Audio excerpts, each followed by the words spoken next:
Let's go. Let's rock. Jimmy Juice Podcast, man. Let's go, let's go. Figgy, best in the world, that's what he do, know what I'm talking about. Ryan Rockett, born and raised in the H-Town, Houston, Texas. Know what I'm saying? Let's go.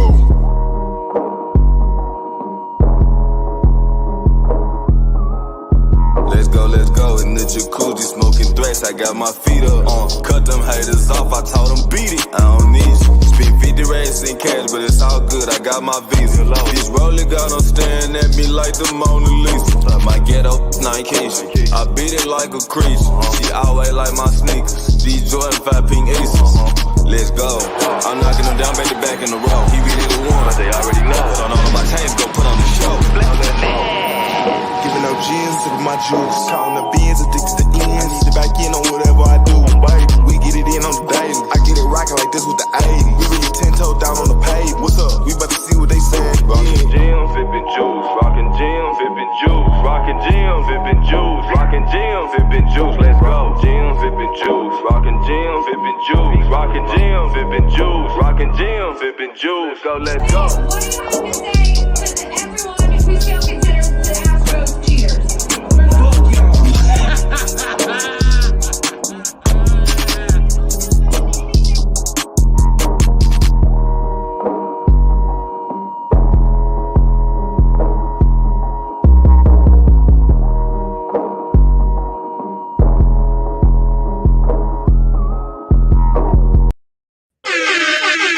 That last part always cracks me up. It does, man. It really gets me. It gets me a little emotional too, especially like thinking of how it feels so long ago that all the teams in Houston were actually good.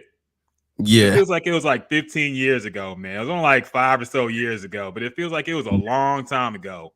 yeah. And now we done went from pray for Victor to please take us back, James Harden. Yeah. And some dude named Amen Thompson or something. Yeah, people I've never heard of suddenly. I'm like, who is? I've never heard of this dude before. Oh man, yeah, we gotta get the scraps. The scraps. Hey, hopefully there's like a Jason Tatum type, somebody who's just not talked about and then ends up being a superstar. But yeah, man, Houston sports is looking kind of rough. Yeah. It's, only a few. It was all good just a week ago, like Jay-Z said. Yeah. But we are back at it with a very, very surprise Thursday stream we got for y'all. And we're doing a surprise Thursday stream because we have a very special guest joining us this evening. This is a man we've known for a long time, man. Me and Figgy have known this guy for a long time. I've known him for probably close to like 10 years now. Oh, wow. Since Okay. I first got into Sportsradio 610. And as I was a young, doe-eyed producer trying to make his way and thought he had a future in the industry, you know. But this guy is a legend in the game, man. He's hosting, of course, the morning show alongside Sean Pendergast. Of course, he's had a 10-year NFL career, was an OG Houston Texan, played with the team for 5 years. And he joins us now to finally we get to talk, because I never really talked to this guy, man. Yeah. I've always wanted to. We never had like a heart-to-heart or a tete-a-tete or anything like that. We never got to pick his brain about anything. So I'm very excited to welcome our guest. The great Seth Payne joins us this evening. Hey, I feel I'm happy to be here, but now I feel really guilty about never having had a heart-to-heart with you before. I mean, you're a very busy guy, man, and it's not like we could just stick around after the show and talk about nothing, you know. All so fake hustle. Yeah, It's usually, hey, what's up, man? How you doing? And keep it moving. yeah. I don't know. The secret. I honestly. People think I'm joking when I say this. I'm pretty sure I'm a little bit autistic. I just I've learned how to hide it really, really well.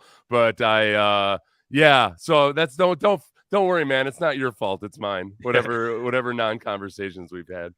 But I will say this though, man, because it's always stuck with me. Because I know when I first got a Sports Radio 610, like I didn't know anybody, and I never been around like NFL players like that. So I assumed like you guys were going to be the most diva-ish or the most bougie of the on-air talent. So I was expecting y'all to like never talk to me. but I always remember like you and Ted Johnson were the first ones like in the studio or in the station period to come up to me and talk to me and like be real with me and ask me questions and ask where I'm from and what I'm doing. So I always thought that was cool, man, because I always thought you guys would be the most like, you know, you wouldn't talk to a lowly board op like us. Yeah. But you were actually the most cool. So I always appreciated that, That's man. fun. Yeah, that's interesting because I think, you know, I mean, everybody's different. You got jerks on every team and great guys on every team. But I think for the most part, you know, you spend your whole professional life in team sports. And, you know, from growing up doing it through school, and then you do it for another 10 or 15 years in college and the NFL. I think that's just part of like being a good part of a team, you know, is trying to get to know as many people as possible. And it's and also it's funny. I never really thought about it this way. Like on an NFL team, there's a lot of guys mixing that would be like maybe under conventional circumstances, there might be more like separation.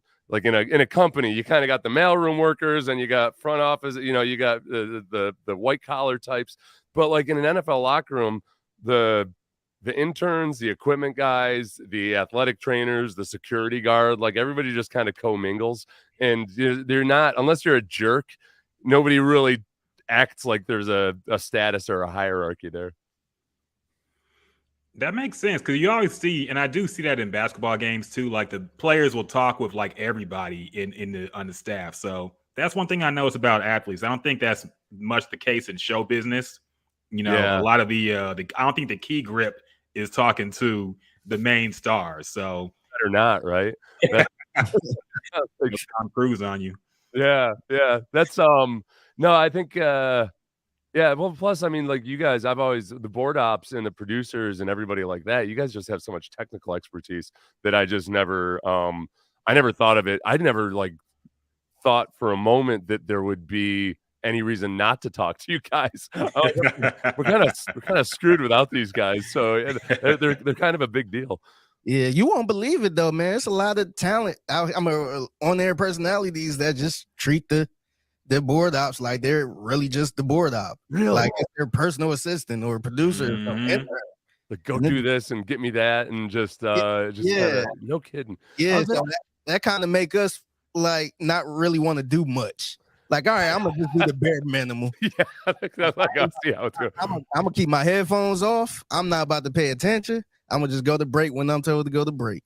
Well, it was because of you guys in this podcast / YouTube channel / Twitch that I learned that like it almost wasn't that way, right, Ryan? Because there's a little bit of a gap in maybe the way I use the word buddy and the way you perceive the word buddy. So let's get into that. Let's get into that now, because for people who didn't catch that whole the saga of the buddy. So me and Figgy were talking on the podcast, and I forget how this came up. We're talking about like passive aggressive things people might say or things people might call you that kind of annoy you. And Figgy mentioned buddy, and like somebody called like, "Hey buddy, what's going on, buddy?" And he mentioned that Seth Payne does it. So we were talking about it, but we knew you didn't mean it in a mean way. Yeah. But just the fact that it can be seen as a condescending thing for people to say. And you and Sean talked about it on your show, and you guys were shocked that it could be taken in that context. Yeah. Yeah, because see how I grew up, whenever somebody used the word buddy, it's in a negative way. It's never like a, hey buddy, how you doing? It's more like, look at buddy over there, think he all that. Yeah, that's like a thing. I don't think, and with Ryan, you and I are closer to the same age. So I just don't think, yeah, I never heard like buddy being used that way. Like I've never heard that like growing up. Like so I think it's I don't know. I felt awful about it though, and now I think back to like various times in my life where with like Uber drivers or something that maybe somebody just thought I was being a complete asshole because you call it buddy, because like just what you were saying, if somebody treats somebody else like they're lower in station than them, and I'm like talking to an Uber driver and I call him buddy, he might be thinking like, oh, this guy, huh? Oh, yeah. He thinks 1 star his ass. and that's what got me too, because the examples you and Sean brought up, I don't think y'all saw the irony in using those. Like I think Sean said, yeah, I talk to the doorman. I call him Buddy all the time. Yeah.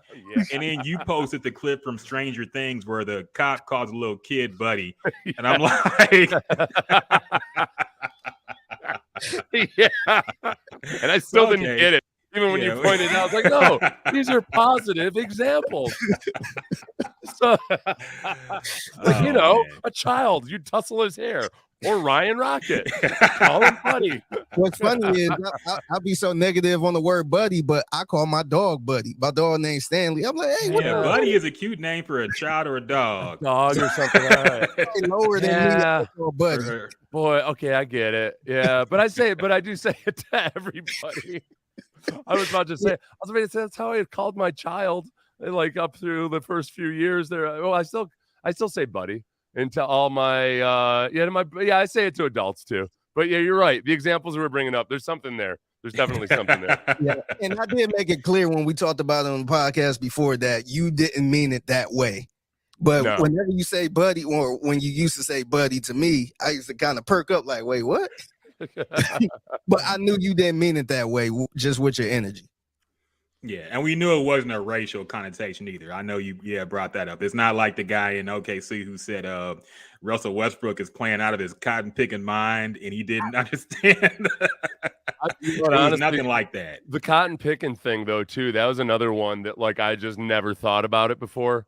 And like you just it's one of those things I think once you know it, you feel like everybody should know it, obviously.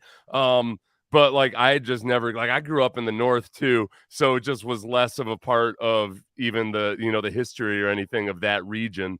So when it was explained to me, I'm pretty sure I never used it like towards. It's not like a common expression. It feels like you got to go out of your way to use that expression these days. Except, yeah. It's funny because like even with that expression, like I heard it my mother used to say. She said it to me a few times as a kid. But I never really put two and two together until that OKC stuff happened where I'm like, oh, yeah, like I ain't think about it in that type of way. It was just like, you out your damn mind, or, some people say, you out your cotton picking mind. Yeah. So I just kind of took it like that. So I ain't really think of it, the racial part to it, I guess. Who's the NBA player that used the Jewish slur that didn't, and he didn't realize it was a Jewish slur? It was, maybe it was wasn't it somebody who got like kicked out the league for that? It was somebody who played for Miami, I want to say. Yeah, I forget his name, but I know you're talking about. There was somebody who like genuinely used it and I think didn't like it's a word, it's a slur that starts with K, but it's like it's never used. Oh, it was Myers Leonard. That's right. Myers Leonard. Yeah. Oh, okay. Yeah, and it's like it's not something you would hear. Like how do you guys feel on that? When somebody says that, like I really honestly didn't even know it was a slur. Do you believe them, or is it so you feel like okay, no, you knew something about that? Here's the thing: like people like to play dumb and be slick, and that's what throws me off because I don't know if y'all saw that whole Barstool. It wasn't a Barstool. It was a Boston radio guy. I guess the topic was famous nips or whatever. Yeah. And the guy said Mina Kimes and looked at the dude and was chuckling. Like I know what nip meant as a slur. I knew it was a Japanese slur. Some people didn't know it was a slur. So they figured like there's no way this guy could have known that. But clearly like he was being like tongue in cheek with it. You could tell he was grinning to his buddy, and in the video you could tell he was like, he knew what he said. Yeah. And he knew the context. He was trying to be funny. That's it, but also trying to make it look like what it was more. No, exactly. This is just good old-fashioned misogyny. He said he meant Mina Kunis or something. So yeah, it was a mess. There was every now and then though too, you come across a word or something that you feel like this has got to be a slur, right? I'm gonna stay away. I don't know what this word is, but it feels like a slur, so I'm just not gonna read it. I'm like, I can't go there. Yeah, I don't know, man. It's very touchy with certain people. But let's get to you, man. We see you out there on Augusta National. Looks like, man, you're in a beautiful, beautiful range, making us look bad basic over here in our studio settings. So, how have you been, man? How have you been holding up? I'm good. I'm having fun. This has been like on the work side of stuff with D'Amico coming back and like an organization that seemed completely lost and twisting in the wind. It's weird how everything changed and did a 180 over the course of just a few months. So like that part's been fun just as a sports fan, and that's obviously what we talk about a lot. And then just it's weird. I've been in radio for 10 years now, and like when I get into it, I didn't know how long I'd last, and everything's changing all the time, but I really enjoy what I'm doing. And like I'm enjoying getting into, basically because of like you guys and Landry and a few other people, I've realized like, okay, I got to start streaming and doing this kind of stuff too, because that's where everything's going. So it's weird. I was talking to somebody about it the other day who's also my age. He's 48. I'm 48. And like when I was younger, I thought people were completely full of shit when they said that life gets better in your 40s. Because I was like, well, whatever. You tell yourself whatever you got to tell yourself. But there's something that happened, I think, with me, where I just kind of like over the course of the past 5-6 years, you just kind of examine your priorities and think about what you really care about, and learn to, like all the cliches, like not sweat the small stuff, learn how to not give a fuck about certain things. And you just get I've gotten a perspective on life that I don't think I had before. So I'm enjoying life more now than I ever did, I think, when I was like young and in my teens and 20s and 30s. I mean, that's really good to hear, especially because when I first met you, you seem like you're very angry a lot at times, man. Like, and I don't know if that was that the dynamic you had with Mike, like you guys just would get into it over things and just that got you upset, or do you think in general you were quick to... What's funny is that's why I thought the name of the show was Mad Radio. Yeah. Yeah. Two dudes who was always mad. So yeah. It was actually, it was Meltzer and Davies, who's Brad Davies was the original host. Yeah. I didn't know that until like a year ago. Yeah, really? Yeah, I know, it made sense. Yeah. And we do mad takes and everything. Yeah. I was always like, I think, well, like back then, one of our listeners described me as either a happy, angry person or I think a happy person who's angry a lot. And I think like that was one of the things that happened was partly, I think Meltzer and I, is that wind blowing too? I don't have a wind screen. No, you're fine. Okay. I think Meltzer and I probably had a dynamic where we were more combative. So like, yeah, on radio, that was way more like we just argued with each other a lot more. There was that. But I think like from the time I was a kid, I think I just grew up where, my dad had a temper, and I learned that was the way you handled things, and that was the way you settled things. And it was just kind of ingrained in me. And I used it as a weapon and as a tool at times. It's a powerful tool if you use it appropriately in the right moments. But then like with time and age, you realize like, okay, I'm not actually winning a lot of these debates. I'm just overpowering people, which isn't A, like the correct thing to do, or B, the thing that makes you most popular in life. And then I kind of just did a spreadsheet of it in my mind of like, all right, let me think about like when does this anger that I seem to be plagued with actually help me out or make things better? And it's a pretty bad balance sheet, when you look at it, of the times that it's actually worth getting angry versus trying to stay calm or placid about things. And like like there was nothing really dramatic about it. It was as simple as that. Like when I did the math in my head, all of a sudden I realized, well, this is just dumb. Like this is absurd to be angry like this.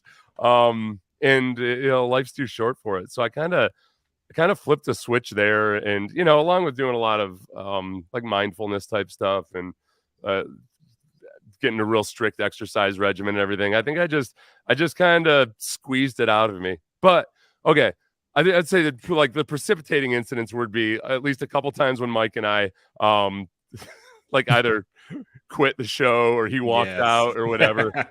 The time he called me unbearable 17 times in a row.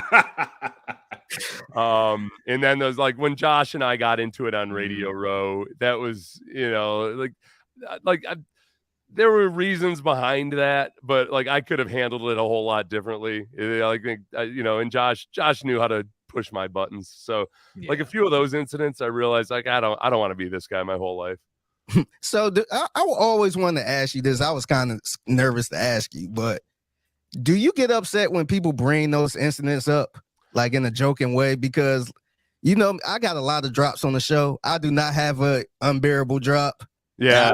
I haven't. I just wanted to stay away from that because, it was an unfortunate situation, incident. But do you get upset when people bring that up? Well, no, because it's not like it's because it was funny. I mean, it is a funny thing. And so I guess part of it is it was a painful time. So for those of you who don't know, like Mike Meltzer and I had been co-hosts. We got along great for the most part, but every now and then we'd have a blow up. And just one day he'd had it with me because I would push his buttons and I would poke and prod and I would argue about stupid stuff. And he just lost it and called me unbearable. Like, how many times did he say? Was it 17? Landry? A lot. It was bad. It was bad. So I think it's one of those things where I don't mind when people bring it up, but it was one of those things that honestly didn't bother me that much at the time. But it was like with reflection, it started to hurt me more and more, like as years went by. And I think maybe it was like kind of as I was talking about going through trying to figure out how to not be an angry person. It gave me enough perspective to kind of look at myself objectively and think about how I contributed to that. And so like, yeah, it doesn't bother me. Like I wouldn't mind the drops or anything. It's just like, yeah, it was painful. Like it was something that I thought was really funny at first. And then over time I started to be kind of, I ended up being embarrassed by it, so it's like, I think the more I realized that there was some truth to it is when it stopped being as funny. Cause I'm like, all right, if I'd prefer not to be unbearable. So I think for the most part I am now, but yeah, play the drops all you want. To be fair though, Mike Meltzer was a pretty funny guy to poke fun at times, man. Like I still remember when we booked a rabbi, so we would have a booked a rabbi, and we tried to get Mike in touch with his Jewish side, That's right. And I think he was really upset. he didn't like it. I don't think he liked it, man. But we had a great time. I was laughing hard. Because that guy was cool too. Yeah, he was really cool. Did we have him in studio? Yeah, he was in studio. Yeah, and we asked him all kinds of questions. Yeah, and he was really cool about it. Like our Jewish listeners loved it. We played the music. We had a great time. It was classic, like whatever year it was, like 2015 or something. It was classic like 2015 because every Jewish person I heard from loved it. The offended people were non-Jewish people who were being offended on behalf of Jewish people. Yeah, well, we were genuinely. I think Mike liked it because we were just. Except I think that part of it is, with Mike, you always got to think about the parent dynamic. Yeah, like if his mom didn't like it or something, so Mike might have liked it, but would be worried about that his mom might not like it. Yeah, that's a good idea by you, Ryan. It was hilarious, man. I still think about that, but I feel like Mike hated me at times. I just think maybe that's just how he was, but I don't know. He's a hard guy to read, but I like him. He's a good guy. Yeah, no. Mike just gets I think sometimes when he gets stressed out, it comes off that way because he's kind of up in his own world, and you don't realize that he's and he does, he knows he's kind of monotone about stuff, and he might just he's thinking kind of robotically when interacting with people. So no, he loved you. He wasn't ever. I can't remember who the program director was at the time. Well, okay, I don't want to get into that. We really enjoyed having you as our interim producer for a while, and I had a lot of fun, man. So I appreciate it. Now you mentioned you dealing with anger and having to take mindfulness. Do you think that was early onset, or do you think that came from playing football defensive tackle in the NFL for 10 years? Because you go through a point where you have to be angry every Sunday to be good at your job. And now you have a new career where the anger can hurt you. It can get you suspended or anything like that. So is that attributed more so to the fact that you played football, or was it something more inherent?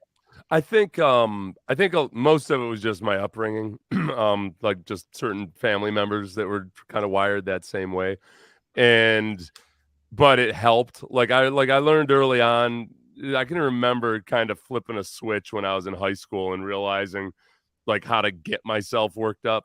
But then like kind of learning how to balance it out. And this helps me out in radio. Like if I were doing radio in the Northeast, it would really help me out. I think in Houston, we're just not it shouldn't be that way. It doesn't need to be rants all the time. Like I thought it should be for like 7 years. But so I think that I learned how to use it as a tool. Like sometimes productively in football, but usually destructively in my personal life. But like, yeah, when it got into radio, I think I also like there was, I think Mike enjoyed it too, because Mike's from the Northeast, and that's the radio he grew up on, is kind of guys with thick accents doing rants and stuff. So I almost, in times in radio, I felt like I was doing what I was supposed to be doing instead of really being myself, which might be that like I might get angry every now and then or flip out, but I could always bring up like, and I could still now if I wanted to, like I can get genuinely enraged like at the drop of a hat if I decide to, and get very irrationally angry, and it's just it's weird. It's like it's a skill in some respects, but only like these days. If I don't know if my house were invaded, or if I like basically somebody was stealing my car, even if somebody's stealing your car, then it's non-productive. Yeah. What am I gonna do? Go get shot over my car? Just go. The car will come back. You got a John Wicket, man. Yeah. So, but no, I think you and Sean Pendergast have a good dynamic. He's a great mediator as well. So I think you guys play off each other very well on the morning show. So go ahead. No, I think like with Figgy not playing the drops, I do think sometimes people I think sometimes I don't know if I've like actually learned to manage things that well, or if just people don't prod me as much as they used to because they're just nervous too. So because I see that look in Sean's eyes every now and then, like, oh, did I get too far? I'm like, oh crap, I did it. Intimidated somebody. To be honest, I'm kind of like that with everybody, because like I got a lot of Pendergast drops too.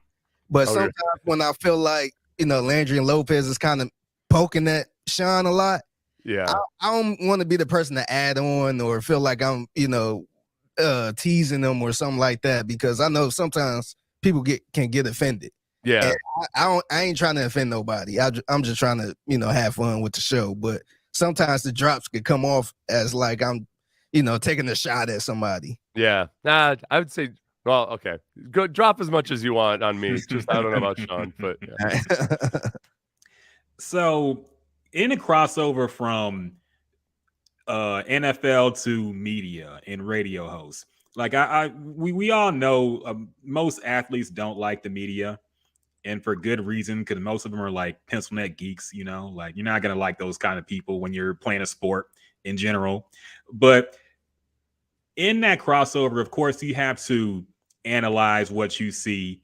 You have to talk negatively when somebody's playing poorly, especially in a position you were excelling at. When you see somebody play it poorly, of course, you're going to rip that apart. Do you ever get like any feedback from current players? Like, man, you were one of us. Now you're like a Uncle Ruckus type or something. Now you're betraying us. You're betraying the brotherhood and going on the media and talking us down in public. Do you get that from current players? I haven't gotten that. I'm trying to think of any incidents where I did. I think there have been some times where guys have acted coolly towards me. Mm-hmm. I think there might be a couple players where I used to have a little bit of a relationship with, and now I don't. And usually I think what happens is a lot of times it's when guys hear you talking about one of their teammates or something. It's not even if they hear you talking about them, they'll tell you. But if they hear you like being what they think is unfair to a teammate, then it just kind of sets you in that category. So I think that I've tried to, over the years, especially after a couple of real bad Texans go-arounds, when it comes to local athletes, I try to really frame it more in terms of like what a guy needs to be doing instead of like harping on how a guy sucks or whatever. I'll just say like, man, he needs to do this better, or he needs to do that better. He can do this better. He just needs to figure out how to do it. And I think that's criticizing, but like with more of a potential positive outcome. And it feels like you almost like a good, I figure like if I can be like a good coach, who's tough on somebody. Now, obviously, you're criticizing them in front of thousands of people, so there's always going to be that dynamic. But I feel better. I feel better about myself at the end of the day if I handle it that way. Now, if you're an out-of-town athlete, I don't give a damn, and I just I'll say whatever the hell, because that's the fun of it. And that's why I like local radio and local media. It really is just more. It's just more fun. Like, you get to. I mean, when you're doing national stuff, you're gonna get crap every day, all day, and you can ignore it if you want. But it is like, you almost know and you feel you're constantly on this stage where you're pissing somebody off all the time. And I just don't like. Some people are fine with that. Like, Nick Wright's awesome at it. Like, Nick Wright it is a genuine skill. Like, it's like to be able to not care about like the fact that you are just pissing people off. I've just realized over time that I feel bad about myself at the end of the day if I do that. So I try to, if I'm being critical, I try to keep it somewhat constructive or productive. Have you ever got a message or a text after a show or something about something you said, like, overall? Oh, you got the tiger out there? Can you hear that or no? I hear a little bit. This is a good microphone. Geese just took off and freaked me out. I thought I was being attacked. Okay, sorry. What was the question? The geese interrupted you. So have you ever got like a message or a text or email after a show or segment saying, "Oh man, Seth said this, and I don't agree with that," like somebody from higher up or media? Yeah. When I was in the middle of one of the Texans deals there, I made some comment where basically I was actually arguing. I was making an argument in favor of the Texans, saying that I can't remember what incident it was, but that I felt that in this incident, the Texans were being unfairly painted as being racist in how they handled something. And so that's what I said. And then like a few minutes later, some player came available on the waivers, so it was like breaking news that some player became available. And I said, I don't know. Yeah, I guess the Texans will pick him up. I guess I'll have to check their racial policy first. So, and I remember now that with the person what I'd been reacting to a few minutes prior was somebody basically saying that the Texans wouldn't have a black quarterback or something like that. So I was like saying they don't have a racial policy with players. So what I said a few minutes later was, I guess the Texans will just have to check their racial policy. I get a call about a half hour after the show was over, asking me to call back because Bob McNair wanted to talk to me. Oh, wow. And like, this is the only time anybody really had ever said anything to me about the Texans, like saying anything positive. And this is back when I used to really go into them and like really like really almost like unfairly so. But my God, they were 2-14. So I call back, and by this point, it's Bob McNair is on his way to a cancer treatment, and he's calling deeply concerned because he needs to explain to me that they don't have any kind of a racial policy, and that they would never do. And I'm trying to explain to him, yes, sir, I know that was completely sarcastic. I was actually defending you in this particular incident. I can't remember which one it was. Did you listen to the last segment, Bob? Yeah, no, but that's what happens is somebody tells somebody. Yeah. Like somebody's listening, and then they tell somebody, and then that person tells Bob McNair. And I'm like, yeah, if I were out there claiming that the Texans had a racial policy against black players, that would be kind of a big deal.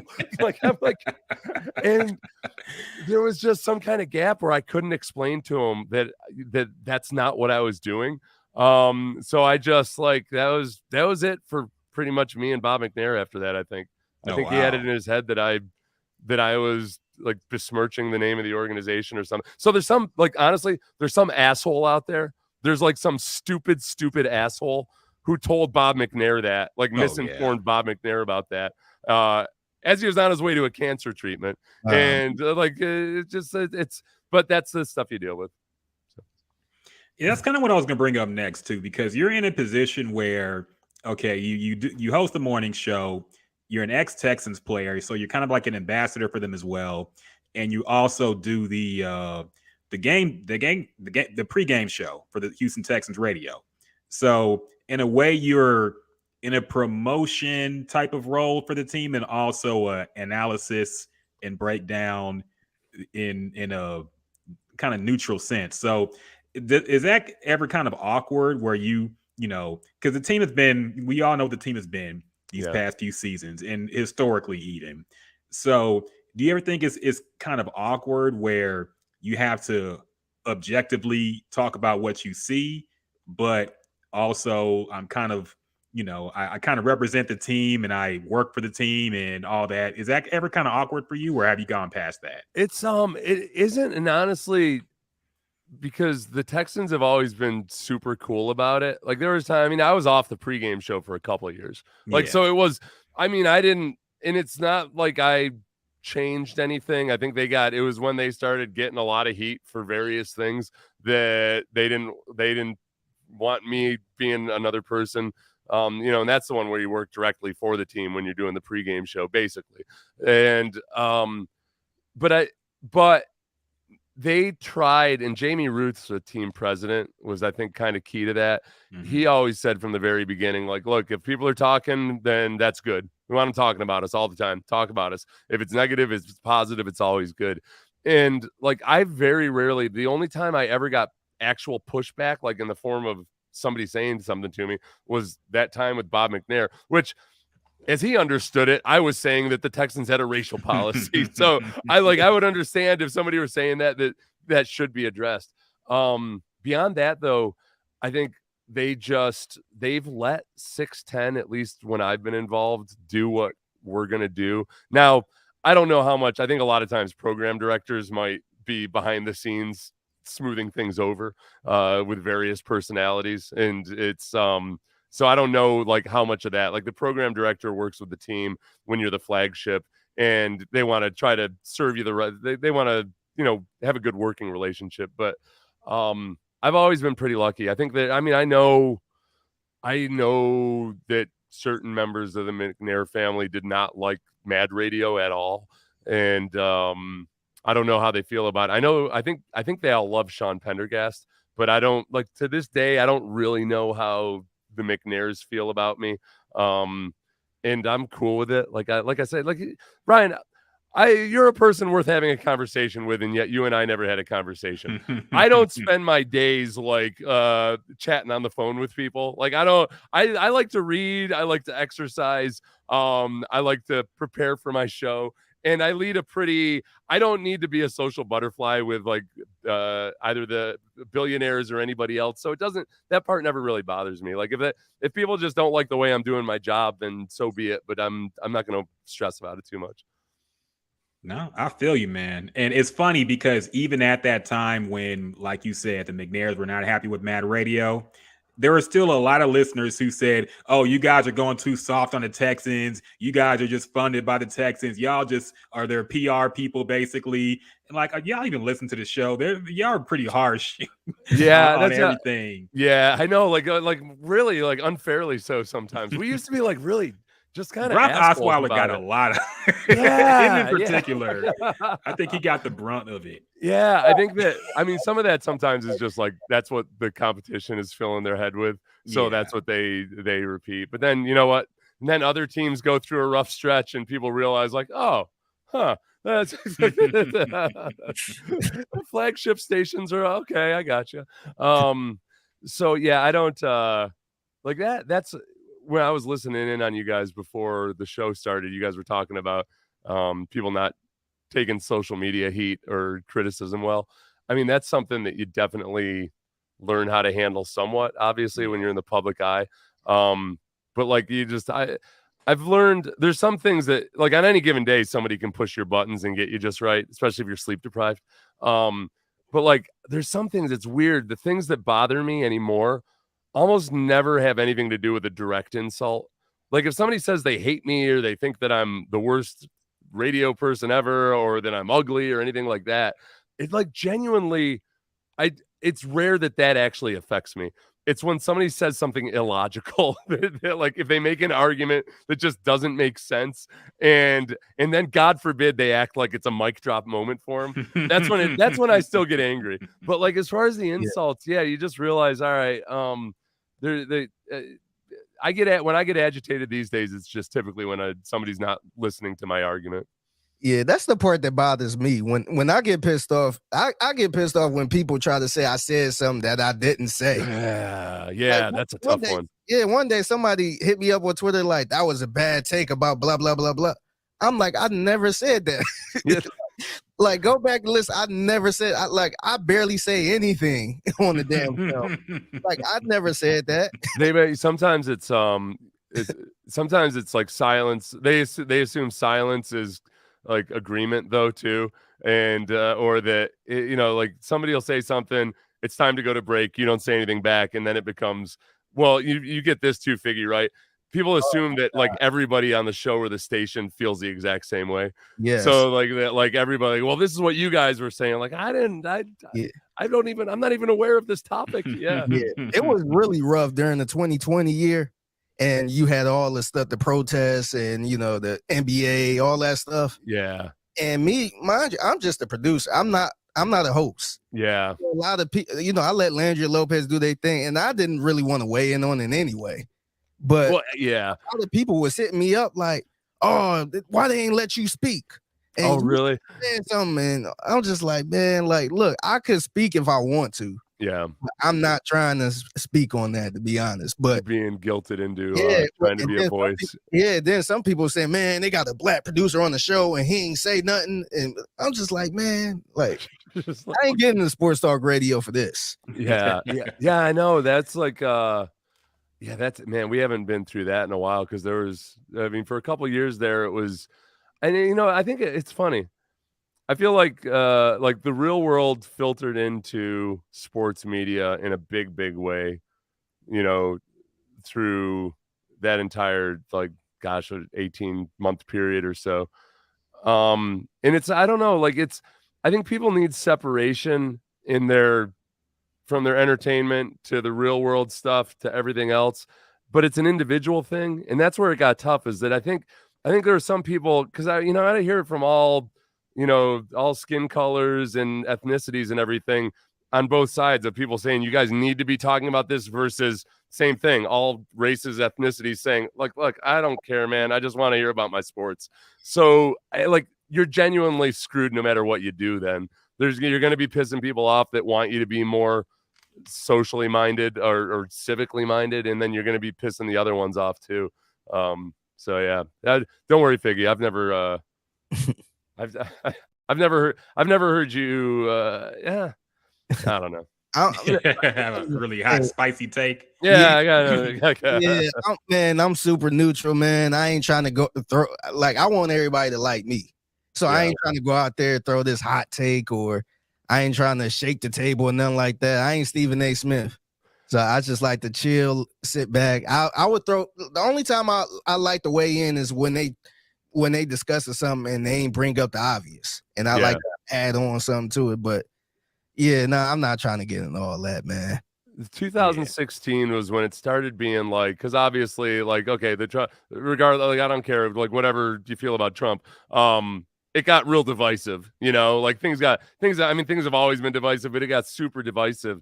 And when it filtered over into sports, where that was when all of a sudden you'd be getting accused from people on both sides of your argument being because you're either a lib or you're a right winger or whatever it was. It was that was unbearable, because again, it goes back to the illogical part of it. People would assume that your purely sports opinion was different than theirs based on your political persuasion, which they didn't actually know what it was. They didn't even know your political persuasion, but they assumed you must be either liberal or conservative because you disagree with me on this. That was maddening. That was really rough.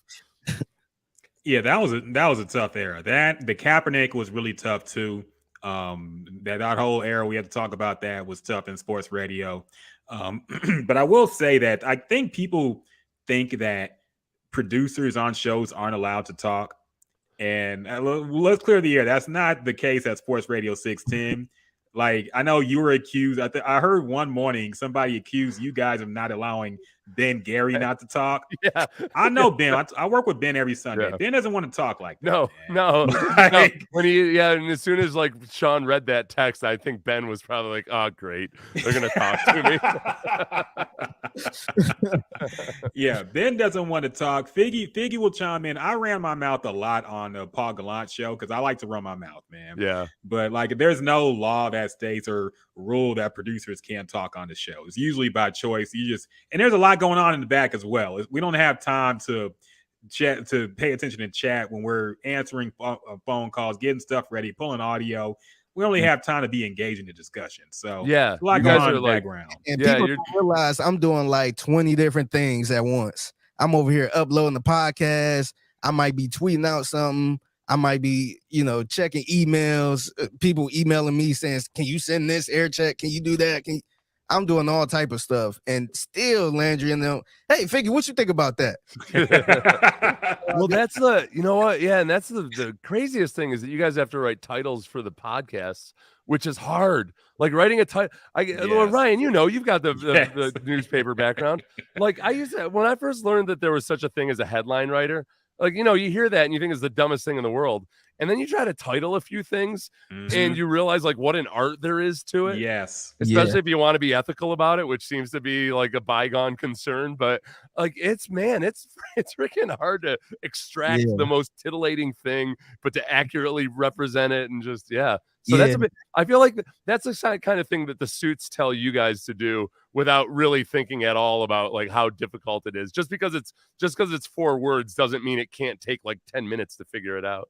Yeah, and so what I do with the podcast titles, I try to I treat it like a podcast, like a normal podcast, and I try to get something that was funny from that hour.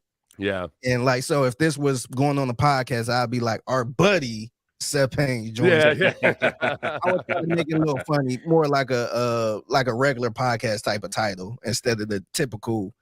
Former NFL player Seth Payne joined the show. I tried to make it a little funny and chat it out a little bit. Yeah, just something that piques the interest. One of your commenters says that it's not a problem to write headlines via Chat GPT. I got to tell you, everything I've done with Chat GPT has been like, sometimes it'll come out being like really, really smooth writing, but it doesn't sound anything like that I would enjoy reading or that I feel like that I had written. Which I'm sure I know you can teach it to write in your style and everything, but I've messed with it for about a month now, and I can't get it to be anything that I feel good about. Like actually, like I almost feel like I've put way more work into it than just writing something. Yeah, I think it's good for like resumes and stuff like that. But outside of that, like writing a headline, it's like don't nobody write no headline like this about the show. Yeah. So it'd be like, oh yeah, sports talk radio show in Houston had a lot of discussions throughout the day. And ain't nobody writing it like that. They put a little too much sauce on it. Do you ever find yourself? More and more I find myself reading. I'll Google something because I want to learn about porcupines or something. And I'll get like 2 paragraphs into it. And I'm like, son of a bitch, this is AI. Because it's like, it's giving me the relevant information, but it's just not quite right. And you can tell there's something shoehorned in there. And it's maybe Chat GPT 8 or something. I'll be okay with it, but it's just still too fake. Oh, I think it's going to get better for sure, man. I don't know if you heard some of the AI music that been out. So like it's a lot of Drake songs that's AI Drake songs. But I think it's still like they're AI Drake songs, but I feel like the people that produced them still spent like, however many hours, like how many times did you fail at finding the one that was good before you found it? Which, I mean, I guess that's still, but they still produced something that they never could have produced before. Now we're all fucked. Yeah, no, I think it'll get way, way more simple in the future and more smooth. But I mean, if you want to apologize for waving a gun for the second time in an Instagram video, I think it's good for that because apparently that they found that was a Chat GPT apology statement. So I don't know, man. Is that, yeah, if you write in like the 6 elements to a good apology, because we do that on our show. Whenever there's an apology, we've got the 6 elements to a good apology, and you go through, and rarely does anybody get even like 3 of them before they break into like sorry, not sorry. But yeah, it's fun to fool around with. Yeah, like actually, we did the other day on air. Somebody asked, we compared like 2 movies that were way opposite. Oh, Jim Cotta and Papillon. What is your obsession with Jim Cotta? Because you're the only person I know who talks about that movie. I know what movie you're talking about. Yeah. You're the only one I know who references Jim Cotta fairly frequently. Okay, so because it's such a stupid movie, but so for those of you who don't know, Jim Cotta was a story about champion U.S. gymnast who went over to somewhere in Asia to play something that they called the game, and it's basically a battle to the death race, but it was just like the cheesiest of Hollywood kung fu / martial arts movies of the 80s. And when I was growing up, I would go to visit my dad, and my dad was for a while an independent movie producer, and he had like this huge library of VHS tapes that he had dubbed all of them. And like, so it was like this huge wall of movies that for like 3 months we had, and it was awesome because you could go and I'd go to my dad's house and I wouldn't see my dad the whole weekend, but we'd watch movies the whole time. But then something happened, like he had to take them and move them all to another state, probably because he was fleeing authorities. And like there were like 3 movies left, and one of them was Jim Cotta. So we spent like my brother, my stepbrother, and I were watching Jim Cotta for like an entire weekend. And my brother and my stepbrother older than me, and they just beat the shit out of me the whole weekend. Doing the trying all the moves out and everything. So yeah, I've just had a weird fixation on that movie ever since. The only reason I know what that movie is because I had a Sega Genesis when I was a kid, and they had this fighting game called Streets of Rage. Yeah. And the cover of that game was the exact same cover from Jim Cotta. They just like repainted it. Really? So, and people found that out, and it was on the internet. I was like, what is Jim Cotta? And then I heard you talking about it. You're the only person I know who's ever talked about that movie. I think, what was his name? Was it Kirk Thomas or something? I should something like that. But yeah, so yeah, Kirk Thomas. Of course, it was Kirk Thomas. The other one. Okay, so speaking of cheesy kind of martial artsy movies from the 80s, the one that still bothers me to this day was Remo Williams' The Adventure Begins, because it's implied that there's going to be a series, and I went and I watched it in the series, watched it in the movie, and I like kept waiting for Remo Williams' The Next Adventure or something to come out, and it never came out. Yeah. So we don't want to hold you too long, man. Just gonna get some. I got more time. Yeah. I don't want to hold you too long, man. I know you got things to do and people to see. But just a few more questions, I guess more sports-related things. After we saw the Rockets pick number 4 in this upcoming the lottery, and the Texans are making some moves, looks positive. They got their quarterback, got a new head coach. Which of those 2 teams do you see going back to the playoffs first? The Rockets or the Texans? I think the Texans. Not necessarily because of anything with the roster or anything in particular right this moment, but just because in the NFL, if you have a good defense, you can get a credible record. And the AFC South, I don't think the AFC South is going to be actually strong anytime soon. So, but they also have a rookie quarterback. I'm going to say the Texans because the Rockets still have to figure out exactly what Şengün is and find some element of culture and veteran leadership to add to the mix. So they might have I would give the Rockets as a higher ceiling right now, but I could see the Texans making the playoffs within the next couple of years just with a little bit more talent added and D'Amico being a really good coach. Udoka's the big X factor there. I think Udoka is going to be really good. Real quick, I don't want to jump off of sports, but I just thought about this. So I want to say it was today y'all played it on your show. McClain pretty much calling you out for not being I guess from Texas. Not a native Texan, yeah. Yeah. Because I felt like you should have been way more offended than you was originally. Because I'm like, man, this guy, he was an original Texan. He actually played here when the team was first brought here. And you calling this guy for not being born here? He was okay. So we were calling him out because he had congratulated Popovich and the Spurs for getting Wembanyama for the most part. So like we were asking him like, what are you talking about? You can't. And McLean has always said that he's just if Houston can't have him, he's happy for somebody to stay in Texas. And we pushed it back against that. And that's another one. It didn't bother me. I didn't get offended by him saying that I'm not a native born Texan. I got offended by the absolute just like that it's not logical because most Texans, most sports fans don't feel that way. Like most Houstonians don't feel like, oh, awesome. If the Rockets can't have him, let's give him to somebody else in the conference who's in the state of Texas. Like that doesn't make any sense. It's not like a spelling bee. Where, okay, hey, if the Harris County girl doesn't win the spelling bee, then I hope Montgomery County gets it. Or it's pro sports. So, but yeah, him dismissing me by saying I wouldn't understand because I'm not a native born Texan, is misrepresenting how a lot of actual natural born Texans feel. And B, I did feel it was a little bit like if I were in an argument with John and I were to be like, well, you just don't know because you didn't play the game, you know? Like, all right, well, that's a cop out. You're not actually winning anything there. You're bringing up a trump card that just ends the argument because there's nothing which I've always felt, by the way, to go off on another tangent. Like, I tell this to young guys, like athletes when they get into media or want to get into media. Like, yes, it's true that you played the game and you have experiences that other people don't have.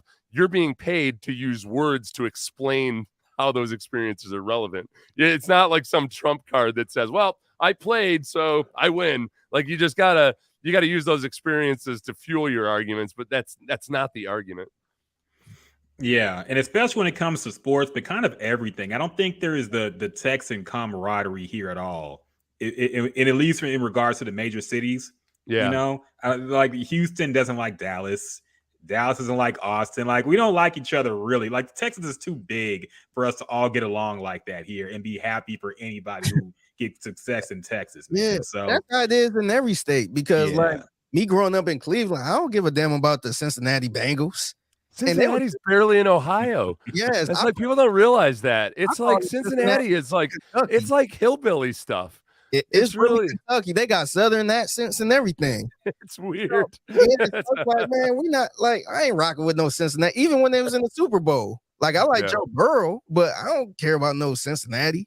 Like I hope they lose every game. Oh yeah, especially you're in the same division. Yeah. Yeah. So why would I be rooting for Cincinnati? No, I'm with you, man. I was actually going to bring that up. I'm glad Figgy brought that up though, because I was always wondering. I know you came from a small town in New York, and you were drafted to Jacksonville, then went to Houston. So, what was the biggest shock for you coming down south, like cultural wise, besides all the minorities you see? So. Well, we got. I'm just playing. No, I know. No, I was just thinking. I was thinking of a comeback, but like, no, I don't need to go there right now. No, okay. So biggest differences. It was in going to Jacksonville. You know, like Jacksonville's it's a Florida city, but like it's more like it's a southern city. You know, like when you're in Jacksonville, when you get away from the beaches, it feels like you're in the South. Like it's South Georgia, North Florida. It's different than going to Orlando or elsewhere. Okay, so a couple of the biggest differences were one, just like the prevalence and what's the word? I guess the omnipresence of religion in the South, the Southeast especially, and just how openly religious people are, and the fact that if you're not religious, it's kind of a big deal.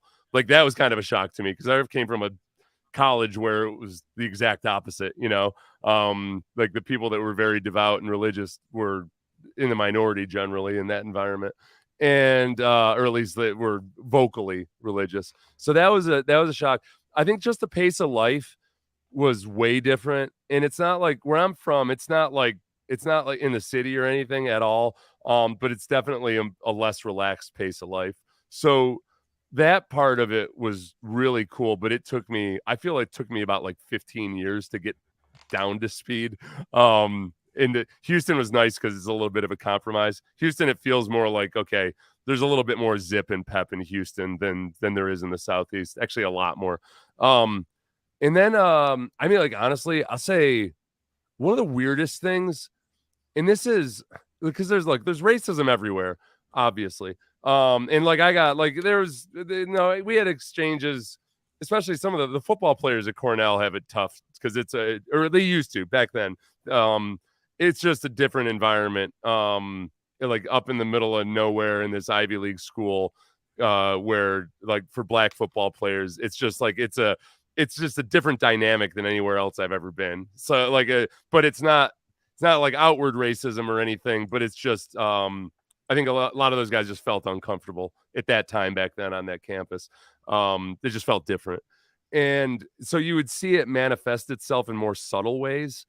You know, it wasn't like you heard racial slurs places like where I grew up. I mean, like, yes, they're like racial slurs from like the genuine like guys that were assholes and you knew like, okay, that guy's an asshole. But then I got down south and it was like, there are situations I'd be in where just like random business settings and everything and just start flying with the N-words and and it was really, really weird for me. Like it was really strange. And the biggest one was, I was one night, I had a couple friends from Penn State who came down. Two of my friends from Penn State, and they brought one of their friends. So a kid I knew from school that went to Penn State, they brought their friend who was black. My two friends from high school were white. They brought their friend who was black to Jacksonville for a couple nights. And they were staying with me. So after a game, we're at a bar. We run into a girl I knew that I've kind of been flirting with, this really hot blonde girl. And we decided to like, our two groups got together. So there were like 5 or 6 of us guys and 5 or 6 of her friends. And we decided we were going to go to another bar and we had 2 cars between us. So we were all like, okay, why don't you guys go here and I'll go here. And I told the girl that I kind of liked, I was like, okay, you can go with those guys. They'll drive you. I'll see you in a few minutes. And so we drove to this other bar, park, get out. And she comes up to me. And she had sat next to my friends. She had been sitting with my 2 friends and their friend, the black kid. And she like makes a beeline to me. And she says, I can't believe you made me sit next to that. Like, wow. Yeah. So it was like, and it was so far out of the realm of anything I'd expected to hear that I just kind of like, I'm still wish I had come up with something better to say, but I was just kind of like, all right, well, I mean, we're just gonna not hang out, like we're gonna go elsewhere, you know. And that was like the first really shocking moment, and that could happen in any of the 50 states. It happened more frequently in Jacksonville, and I had to like, it was that part of it was strange. So that was the biggest shock for me. Yeah, next I was going to ask you what made you decide to stay and work in Houston, but I guess I kind of answered that question.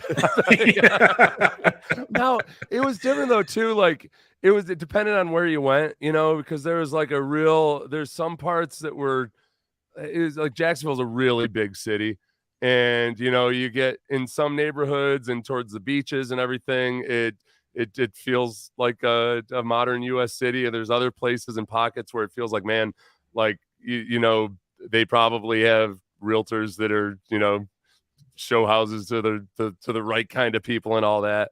But then I also like, and sometimes I hate telling that story just because I don't want to make it seem like that doesn't happen everywhere. Yeah. It was just the openness of it. Mm-hmm. And like the cavalier, just casual, like people are just going to say it. Like, of course you agree with me. And like, why, like, it doesn't even occur to them that you might get offended by it. So I just kind of, yeah, it was different. It was different. I feel like a lot of people up north too, like I'm one of them. Like just going down south, you automatically think it's a whole bunch of racist people just walking around and all this other stuff. But it wasn't until I moved down here, I'm like, it's not. I mean, I haven't ran across anything like that before. And my family was actually nervous. Oh, really? Yeah, because I was moving to Texas. It wasn't even just like Houston. You moving to Texas and they got open carry. All type of, Trump supporters and all this other stuff. And when I got out here, I'm just like, it's not that bad. And actually, the Trump supporters are actually cool. So, well, that's a problem. I have conversations with my kid about that all the time. It's like, you gotta there's the people you see on the internet and how they behave and act. And honestly, there's like everybody, like almost everybody out there, like whatever bigotry or anything they have, a lot of it is just the result of their upbringing and the environment they've been in. And there's a decent person in there. It's just they don't necessarily know any better, and not to excuse anything, but like getting to know people makes you a little bit more understanding or accepting of everybody. And I don't know, perspective matters a lot.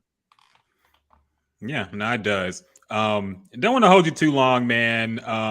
But I had 3 more random questions I want to ask you, so we'll just speed through them. Now I know you're a savant and a learned man. I think you're very inquisitive too. I always have fun listening to the show, and you go down rabbit holes where you're trying to find out more information about something new that you just heard of. Yeah. So I want to know, is your third eye really open, man? I want to know how you feel about the moon landing. Was it real or not? Oh, no. Oh, I wish you hadn't framed the question that way.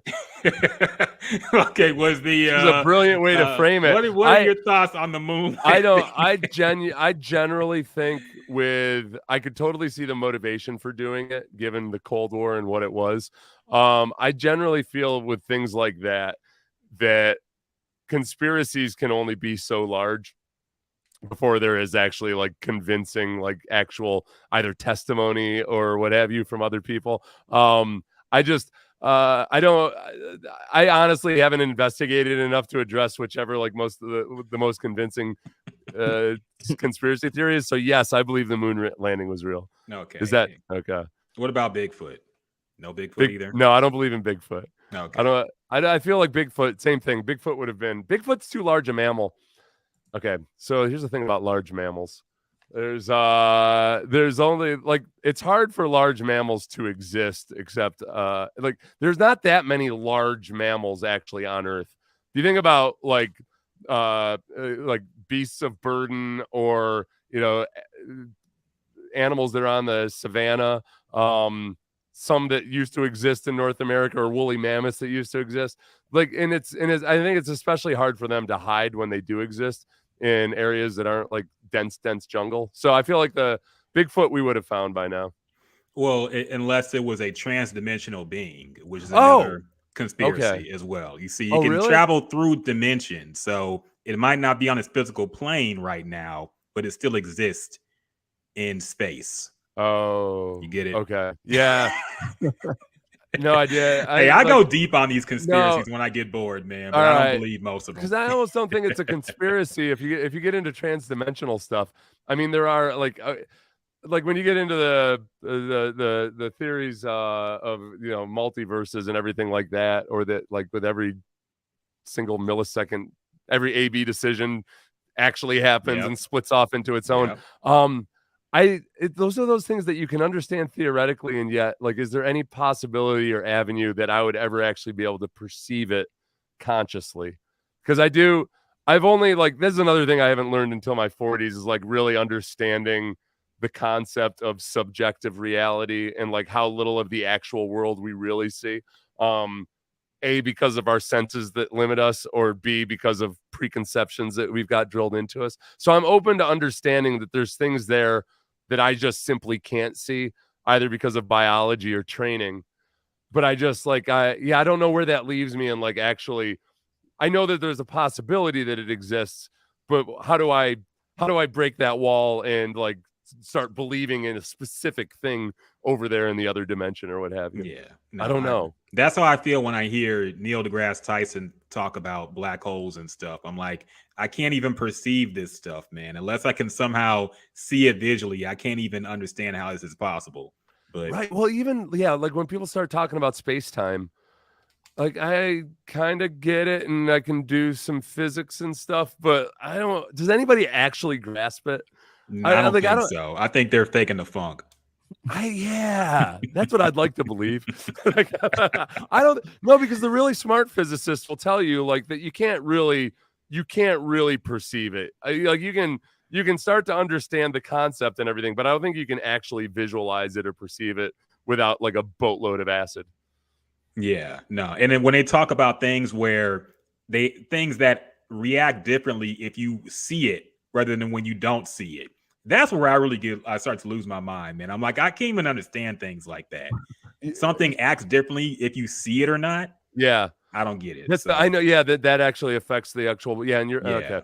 Here's one for you that like is this actually is still rooted in the human world, but it's a lot of stuff that blows your mind, but is you can comprehend it. But this book I'm reading right now is called Thinking Fast and Slow. But it's about this psychologist who won a Nobel Prize for basically showing economists that, like, hey, you guys are treating human beings like they always make rational economic decisions, and it couldn't be further from the truth. Like, people act really irrationally and make decisions that they think are rational, but they're too heavily weighting, fear of failure and all these things. That's really interesting because you can examine yourself and realize, like, oh, okay, I'm actually pretty irrational in this one aspect, and I'm completely blind to it. But if you learn about the statistics and everything, like, then at least you can use that. I don't know how to use space-time.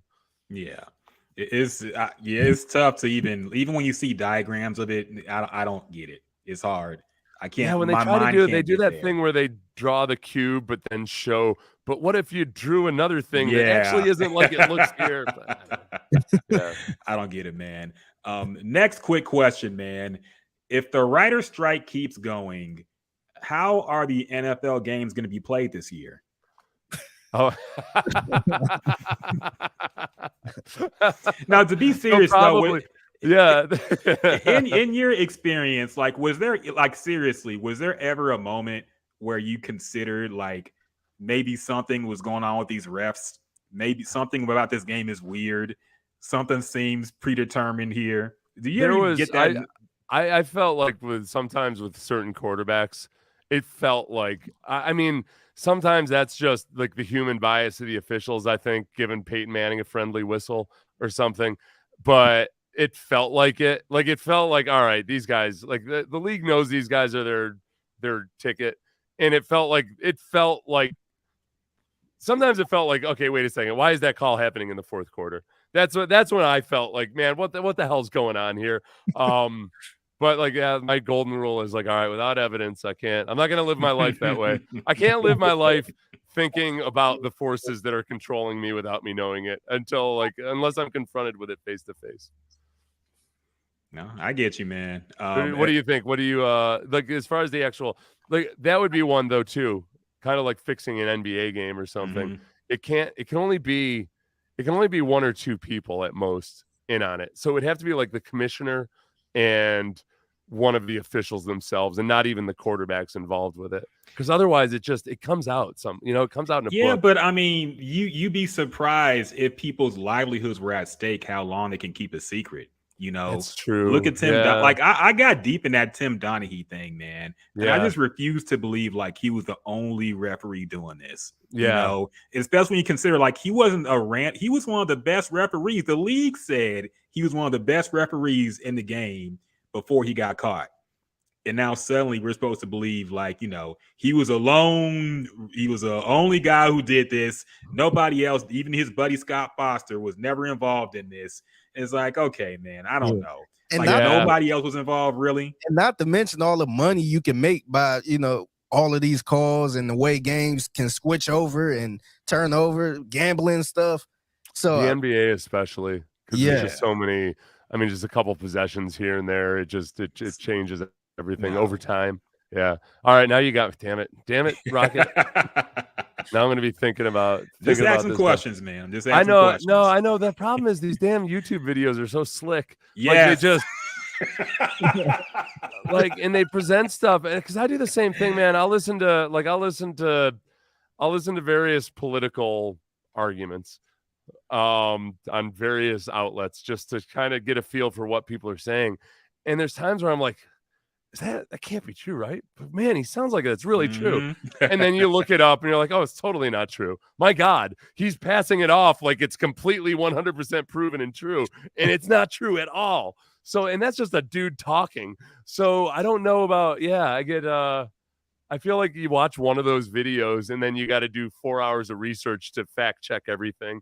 And you go down that rabbit hole. Yeah. And my last question for you, man, is something I'm curious about, because we do see a lot of talk about the players back then versus the players now athletically. You know, of course, you have the plumbers and electricians versus now an NBA and all that. So I was kind of wondering how you guys think about it. So you last played in 2007, which was a while back, but not that long ago. But let's say you were in your physical prime right now and in the NFL. Do you think your career would be longer, shorter, or about the same? Oh, that's a really good question. I think I would probably, I'd have a tougher time making it because I was mostly a run stuffer, and they're just not as interested in those anymore. Although like DJ Reader does a good. DJ Reader is actually like if like statistically and everything, DJ and I are kind of similar in that I could get push up the pocket without actually being a really good pass rusher, and I could stop the run. DJ's a better version of myself, but DJ's also like very well paid. So I think I would make it. I think I could on that offensive line too, man. What's that? I said he actually be creating problems for people offensive line too, man. Yeah. Like, it may not show up in the stats, but the announcer always said, "Man, DJ Reader in the mix again." Yeah, he's in the middle. He affects things. So yeah. I think I'd probably be about the same. Hard to say though. I might not have. You know what? I might not have been a starter. I might have had to be a backup or something. Like Ted Johnson and I are kind of in the same boat. We were from. We played like in a 3-4 back when middle linebackers looked like defensive ends and defensive tackles looked kind of like offensive linemen. Everybody's gotten a little bit sleeker, and some of these defensive tackles now are just like Quinnen Williams, and these guys they're just freaks of nature. So I probably wouldn't have started as many games. I would have been a backup. Damn it, Rockett. I didn't mean to bring your self-confidence down, man. I feel bad about the moon landing and myself. And we got to wrap. I guess we'll do this for the Texans fans out there. One last prediction. What is your win prediction for the Texans this year? Right now, I'm trying to figure out between 6 and 7. I honestly think the defense is going to be much improved, partly because of Jimmy Ward and a couple of the guys that they added. And I think that I think Will Anderson will do well as a rookie. I don't need him to get like 15 sacks. So I think the defense will actually be a lot better. And then I think just having an actual system on offense, and I think they'll have a more credible running game on offense. I think it's going to be a more solid and steady football team than people want to give it credit for. So I'm probably going to settle in on 7, and I'll be like considered a homer for that, which is fine because usually I'm on the downside of the over under, but I think I'm feeling that way. I gotta give myself some time to watch it through training camp. Troy on Facebook asked, in 3 years, which franchise more playoff wins? I think clearly the Astros, but maybe take them out of it. But what do you think about that? Oh, and then he asked whether it's Chicago or Houston. Oh, okay, Chicago or Houston. Yeah. Okay. Oh, that's a good question. I think Houston's got more.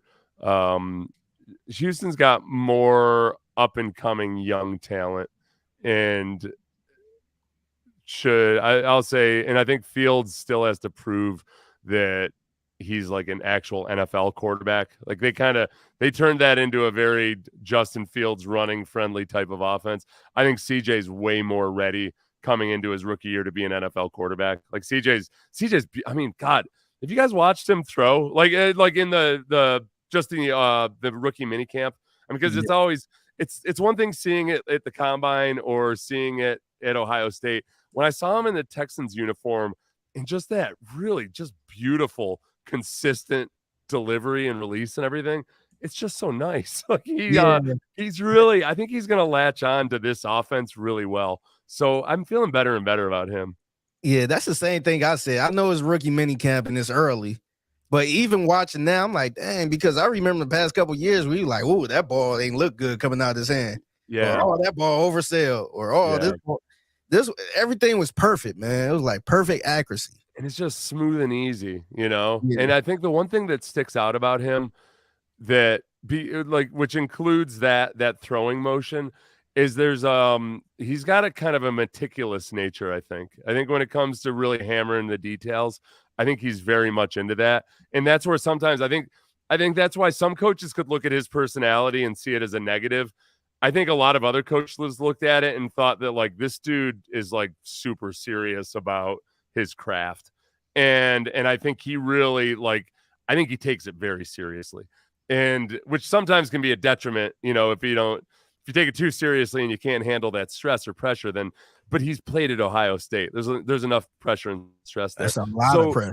Yeah. So like with this offense, you know, going back to what I learned just from talking to Gary Kubiak about it and what he would stress in his team meetings, it's so much attention to detail. It's so much of like the finer points that sell the deception on the play action and everything that I think I really think CJ is going to latch onto that. And these guys have all been to the same throwing camps. They've all been to the same Elite 11 and all that. And, you know, they don't throw as well as CJ. And it's not because of some natural ability or anything mechanically. Like they can all have mechanics like CJ. Maybe his arm wouldn't be as talented, but you don't get mechanics like that without working your ass off at it. So that part, I don't think he gets enough credit. And I know I didn't early on for recognizing how much work it takes to be that pure looking of a passer. Yeah, very well said, man. And the 6 and 7 wins, we much. Do you think you'd have a? Do you think it's easier to do the post game when? I guess that's a dumb question. Is it easier when they're better? But yeah, is it like I don't know. Yeah, I don't do the post game. I wouldn't do well with the post game. That's right. Yeah, oh yeah. So you're always hopeful in the pregame. So yeah, I know. I talk myself into it every week. Every damn week, I talk myself into it. It's the pregame's fun because it's like you can kind of cruise through a season and sometimes not actually be as schooled on the upcoming game as you should be. Yeah. It's like doing the pregame. You really gotta I'll read the opposing team's paper, you know, and I look for different, you know, I watch the games obviously, but I do I've got a checklist of stuff that I feel like I'm ready for this game. Where if I'm not doing pregame for something, I'm reading articles as I'm watching another game or something. So I like that part of it. I feel you. All right, so like we said, I don't want to hold you too long, man. But we're very, very, very good discussion. I'm glad we finally made this happen, man. Like I said, I've always wanted to sit down and talk to you, so I'm glad we finally made it happen. Oh yeah, one more thing, man. I forgot to ask you this, and I told you we was gonna talk about it whenever we see each other.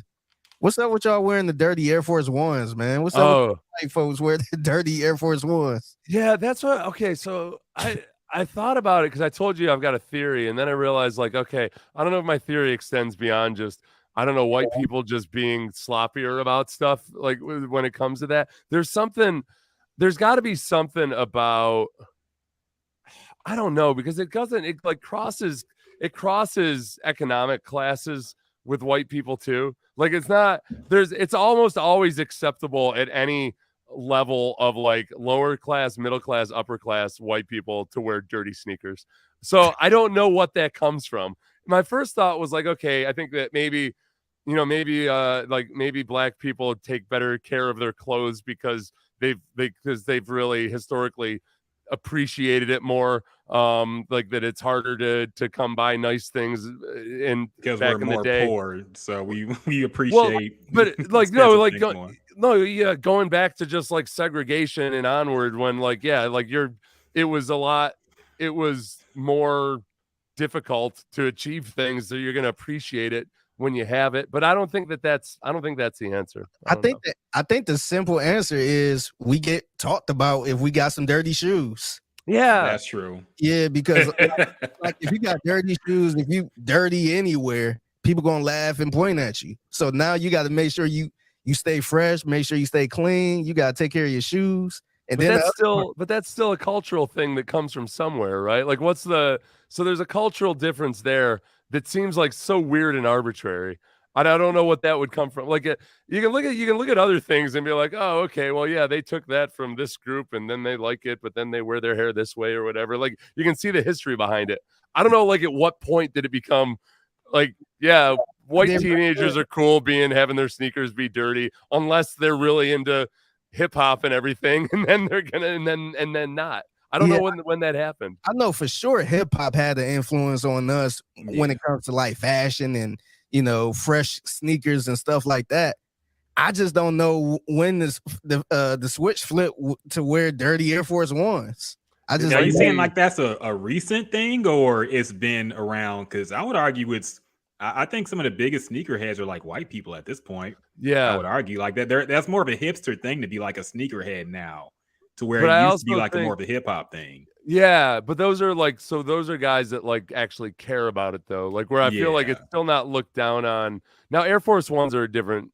Air Force Ones are different though too, because you are all like if you're choosing to wear Air Force Ones, it feels like you're more likely, like as a white dude choosing to wear Air Force Ones, you're more conscious of the culture and everything versus like you're just wearing Cons or something from back in the day.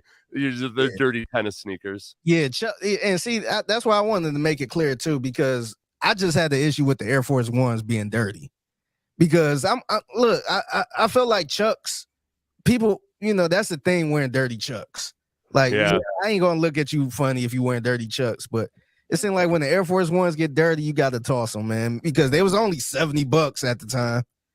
I would think, but I do think, like, okay, is it a fair generalization though to say when it comes to athletic gear, like nice athletic gear, so whether it's sneakers or sweatsuits or anything else like that, is it fair to say that like black guys in general seem to wear newer, nicer stuff, like, and keep it cleaner than like the average? If I walk through an airport and I pick out like the 10 nicest, like best kept sweatsuits, I think I'm going to find differences. Would you agree with that?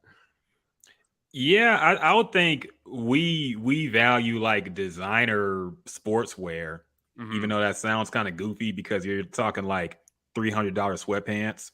But that's something that a lot of people wear to show off and kind of stun on people. So, but I don't know. I mean, in general, I don't know. I mean, it's tough making those generalizations because there's nice dressed people everywhere. There's sloppily dressed people everywhere. So it's kind of tough to say it's a general black or white thing because there's white fashionable people too. It's not like y'all are just walking like slobs. So I don't know. But it's tough. But I do think because that's why it's a generalization though too. Because I wonder, like, as you say that, I wonder if it's just easier. Like for me, it's a lot. Is it easier for me to get away with just being kind of like slovenly? Like I could walk 100%. Like I can walk into a bank and if I'm wearing like flip flops and a shorts and a t-shirt and everything, like it's probably I'll still walk in there like you're gonna give me some money. Like it versus there's gonna be a discrimination element or whatever. So if you're a black person going somewhere, even if you're wearing casual gear, there's a bigger likelihood you're gonna be like judged harshly just because you're wearing sloppy stuff. Yeah. Oh yes. Okay. But I mean that's just look, that's a whole racial discussion on that. But I mean it's clear why that's the right, but why that happened. So, but I couldn't verbalize that without really thinking about exactly. Like, it's more a matter of what you can get away with. Partly, like, I guess, like Figgy, you asking like, why is it more acceptable? That was the original question. Was like, how are you seeing people wear dirty Air Force Ones and everything? I think it's because I think maybe they just feel like they can get away with it better than I don't know. It's funny because when I originally posted the picture on Twitter, I made sure I didn't put no racial tone to it. I just saying, Yeah. it's a thing. And Those are 3 white girls, though. That was a lot of people that made the comments that was replying to it was like, look who all wearing these sneakers. Yeah. And it was like making it, but now to be fair, it was a couple black people that said, hey, I kind of like that style. And some people were saying, stop making it about race. But it's crazy because like I only see white people wearing dirty Air Force Ones like that as a fashion statement. Well, it's not like they're broke or they on hard times. It seems like it's more of a fashion statement now, and that's the part that's kind of throwing me off a little bit. I don't like I don't know, like it's weird. Like like when I start talking about white privilege or anything, it feels like it either feels like I'm trying real hard to be, hey guys, I'm cool. I'm cool with the struggle, or like you're just or it also still comes out like there's nothing worse than like admitting various times where you have like where you realize you had a blind spot, like as a white dude, because I'm like obviously there's worse things, but it's one of those things where you're like, oh wow, yeah, I didn't realize that, and I don't really want to admit that I didn't realize that because it's plain as day. But there's like even I was driving my van for about a year with an expired registration, and my brother-in-law is black, and he's like, how long has that been expired? I was like a year, but like it's whatever. Everything else is good. And he's just like shook his head. I was like, oh, I did it, didn't I? Oh, like I don't even say you saying that giving me anxiety. I know. Yeah, like so, but it wasn't like obviously I know that there's a difference there, but it just he would never ever think to do that. And I just kind of floated by for a year just doing it. Wow, that must be nice, man. I'm already thinking mine is up next month. I'm already thinking about it. I got to go to HEB and get a new one. That was up here when I was up here though. When we were living up here for God, when was that? Anyway, it was so that it's in the sticks where it's not the same as, but yes. See, I'm already making excuses. No, guys. That's when we get caught slipping in the sticks. Every time I get pulled over, it's in like a suburb or something. Where I be like, oh yeah, we're just I got to go to court or I got to go pay a ticket all the way an hour and a half away from where I'm at. So yeah, it's tough. I'm sorry, man. Seth Payne apologizes on behalf of all white people. Yeah. All right, man. Like we said, I keep saying I don't want to keep you too long. We didn't keep you on too long already. All right, I gotta go. Everybody, make sure y'all check out. I know y'all do already. If you don't, you need to check out Payne and Pendergast 6 to 10 Monday through Friday. You also can follow him on Twitter. You're at Seth Payne, right? That's Seth C. Payne. Seth C. Payne. Okay, some asshole took Seth Payne, didn't they? Yeah, he's got one tweet. It says, "I hate Twitter." From 2008. Yeah. Somebody took Ryan Rockett, and I thought Elon Musk was going to get rid of these people who weren't active on Twitter because he hasn't tweeted anything. But this guy is still hogging up Ryan Rockett. I don't like it. And hogging up a person with that legitimate name too. Yes. That's a messed up Even thing. though I think this guy, I think his actual name might be Ryan Rockett because there was somebody in my college, a white guy named Ryan Rockett with the same spelling. It was crazy. Really? Yeah. Have you ever ran across somebody with the same name as you? Just because of the internet. Like, so I know there's like we interviewed, there's a coach named Seth Payne. So that gets confused. He was a defensive lineman in college too. And now he's a defensive line coach, I think. So yeah, that's the only through the internet. I've never run into like a, Spider-Man pointing at Spider-Man situation. Somebody hit me up thinking I was their nephew. So apparently they have a nephew named Edward Gilliard. So they hit me rich. No, I wouldn't. Nah, but she hit me up. She was like, "Oh, I thought you was my nephew." I'm like, "That I never run across people with my last name Gilliard at all." So that was the first time I ever ran across somebody like that. So name. Is that like, I don't know. That sounds like French though. Is there a Cajun? Could that be Cajun or something? I think so. I ain't really do a deep dive on it, but every time I search my last name, French come up, and then somebody else brought a good point saying maybe it's I got some New Orleans roots or something. Yeah. But not that I mean, I don't know. I'm gonna have to do a deep dive into it and see where it's from. Because I know one actor who had my last name too. It was the guy that played on The Wire. I forgot his name. His name Larry Gilliard Jr. Huh. The guy that played D'Angelo on The Wire. He was on the first season of The Wire, I want to say. First or second season. But that's the only celebrity I know that had my last name like that. So Yeah, I don't know if we related. We might be related. I don't know. Gilliard. Seth, did you ever request NRG to play House of Pain Jump Around every time you got a tackle, just like JJ Watt had turned down for what? I always thought it would be cool if they did, but I didn't want to ask. So it's like, I really wish they would have, but they didn't. I feel like you would have got tired of. I feel like we would have got tired of that song pretty quick. Because I got tired of Turn Down for What really quick. Number one, I don't like that song, period. Yeah, I know. There's something. It's really annoying. Yeah, who is that? That? It's Lil Jon, but somebody else's song. Is Lil Jon doing the Turn Down for What, though? I feel like Lil Jon. What's the Lil Jon? Is he? How is Lil Jon separate from like his most notable hooks there, or like whatever? He's got like what 4 or 5 like verbal utterances that he's the what stuff like that. Okay, I feel like long term that's hurt him more than helped him. Okay, I mean, those royalties are nice. I don't get you wrong, exactly. I think the Dave Chappelle skit kind of I don't want to say watered it down a little bit, but it kind of mocked him a little bit. That's a good, it does come, and then the high school pictures did too. Yeah. But he's on. Have you seen that reality show where they design stuff? He's like partnered up with the designer, and they do like these interior design things that are freaking crazy.